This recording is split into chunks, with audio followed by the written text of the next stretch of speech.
ಮಾಡ್ಕೊಂಡು ಓಡಾಡೋದು ಇದೊಂದು ಗಿಮಿಕ್ ಅಷ್ಟೇ. ಜನರಿಗೆ ಅದರಿಂದ ಯಾವುದೇ ಲಾಭ ಆಗುದಿಲ್ಲ. ಊರ ಹೆಸರು ಬದಲಾವಣೆ ಮಾಡೋದ್ರಿಂದ ಯಾವ್ದಾದ್ರು ರಾಜ್ಯದ ಅಭಿವೃದ್ಧಿ ಆಗ್ಲಿಕ್ಕೆ ಸಾಧ್ಯತಾನ, ಯಾವ್ದಾದ್ರು ಜಿಲ್ಲೆ ಅಭಿವೃದ್ಧಿ ಆಗ್ಲಿಕ್ಕೆ ಸಾಧ್ಯತಾನ? ಅದರಿಂದ ಆಗೋದಿಲ್ಲ. ನಾವು ಭಾವನಾತ್ಮಕವಾಗಿ ಜನರು ರಾಮನಗರ ಅಂತಕ್ಕಂಥದ್ದಿದೆ, ಅದಕ್ಕೆ ರಾಮನಗರ ಜಿಲ್ಲೆ ಅಂತ ಹೆಸರಿಟ್ಕೊಂಡಿದ್ದಾರೆ. ಅದನ್ನ ಬದಲಾವಣೆ ಮಾಡಿದ್ದನ್ನ ಕೈ ಬಿಡಬೇಕಾಗಿತ್ತು.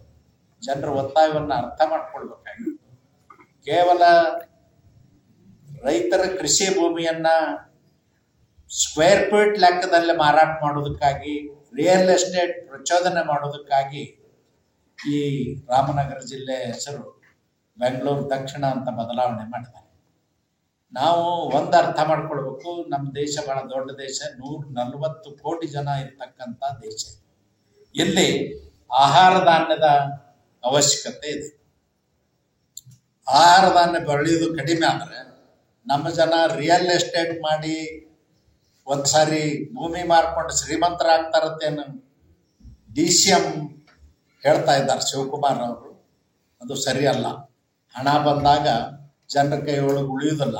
ಅದಕ್ಕೆ ನಾನೇ ಸಾಕ್ಷಿ. ಕೃಷ್ಣಾ ಮೇಲ್ದಂಡೆ ಯೋಜನೆ ಮೊದಲನೇ ಹಂತ ಬಂದಾಗ ನಾವು 178 ಹಳ್ಳಿಗಳ ಮುಳುಗಡೆ ಆಗಿದಾವೆ. ಕೆಲವು 100% ಆಗಿದಾವೆ, ಕೆಲವು ಪಾರ್ಸಲ್ ಆಗಿದಾವೆ. ದುಡ್ಡು ಬಂತು ಜನರ ಕೈಗೆ.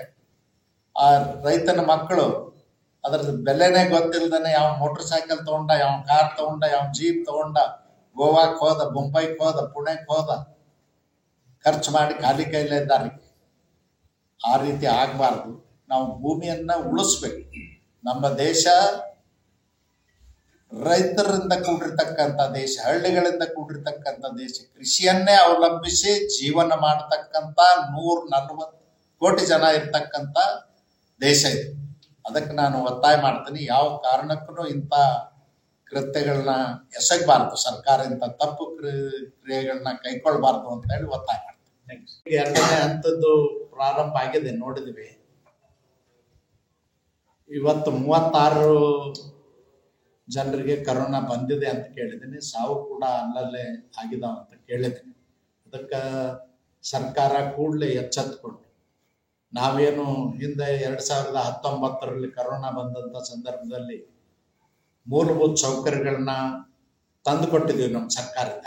ಅವೆಲ್ಲವನ್ನು ವ್ಯವಸ್ಥಿತವಾಗಿಟ್ಟುಕೊಂಡು ಆಕ್ಸಿಜನ್ ಸಿಲಿಂಡರ್ಗಳನ್ನ ಹುಡುಕಿ ತರಬೇಕು. ಆಕ್ಸಿಜನ್ ಪ್ಲಾಂಟ್ಗಳನ್ನ ಆಕ್ಟಿವ್ ಮಾಡಬೇಕು. ವರ್ಕಿಂಗ್ ಇದಾವೋ ಇಲ್ಲೋ ನೋಡಬೇಕು. ಮತ್ತು ಸಿಬ್ಬಂದಿ ನೇಮಕಾತಿ ಕೂಡ ಆಗಬೇಕು. ಟೆಸ್ಟಿಂಗ್ ಲ್ಯಾಬೊರೇಟರಿಗಳು ಜಾಸ್ತಿ ಆಗಬೇಕು. ಔಷಧೋಪಚಾರವನ್ನ ಮಾಡಲಿಕ್ಕೆ ಎಲ್ಲ ಕಡೆನೂ ವ್ಯವಸ್ಥೆ ಮಾಡಬೇಕು. ಈಗಾಗಲೇ 2-3 ಜಿಲ್ಲೆಗಳಲ್ಲಿ ಕಾಣಿಸ್ಕೊಂಡಿದೆ. ಇದು ಬಹಳ ವೇಗವಾಗಿ ಹಬ್ಬುವಂಥ ರೋಗ. ಇದು ಉಸಿರಾಟದಿಂದ ಬರುವಂಥ ರೋಗ ಇರೋದ್ರಿಂದ ಸರ್ಕಾರ ಎಚ್ಚೆತ್ತುಕೊಳ್ಬೇಕು. ಸುಮ್ಮನೆ ಸ್ಟೇಟ್ಮೆಂಟ್ಗಳನ್ನ ಕೊಡ್ತಾ ಕೂಡಬಾರ್ದು ಅಂತ ಹೇಳಿ ಒತ್ತಾಯ ಮಾಡ್ತೇನೆ. ಮತ್ತು ನಾವು ಆಕ್ಸಿಜನ್ ಬಗ್ಗೆ ಹೆಚ್ಚಿನ ಕಾಳಜಿಯನ್ನು ವಹಿಸಬೇಕಾಗ್ತದೆ. ICU ಯೂನಿಟ್ಗಳ ಬಗ್ಗೆ ಹೆಚ್ಚಿನ ಕಾಳಜಿಯನ್ನು ವಹಿಸಬೇಕಾಗ್ತದೆ. ನಾವಿದ್ದಂಥ ಸಂದರ್ಭದಲ್ಲಿ ಮಾಡಿದ್ವಿ. ಮುಧೋಳದಂಥ ಒಂದು ಚಿಕ್ಕ ಪಟ್ಟಣದಲ್ಲಿಯೂ ಕೂಡ ಆಕ್ಸಿಜನ್ ಪ್ಲಾಂಟ್ ಹಾಕಿಸಿದ್ದೇನೆ ಆ ಕರೋನಾ ಬಂದ ಸಂದರ್ಭದಲ್ಲಿ. ಆ ರೀತಿ ಎಲ್ಲ ತಾಲೂಕು ಹೆಡ್ ಕ್ವಾರ್ಟರ್ಗಳಲ್ಲಿಯೂ ಕೂಡ ಆಕ್ಸಿಜನ್ ಸಿಗುವ ಹಾಗೆ ನೋಡ್ಕೊಳ್ಬೇಕು ಅಂತೇಳಿ ನಾನು ಒತ್ತಾಯ ಮಾಡ್ತೇನೆ.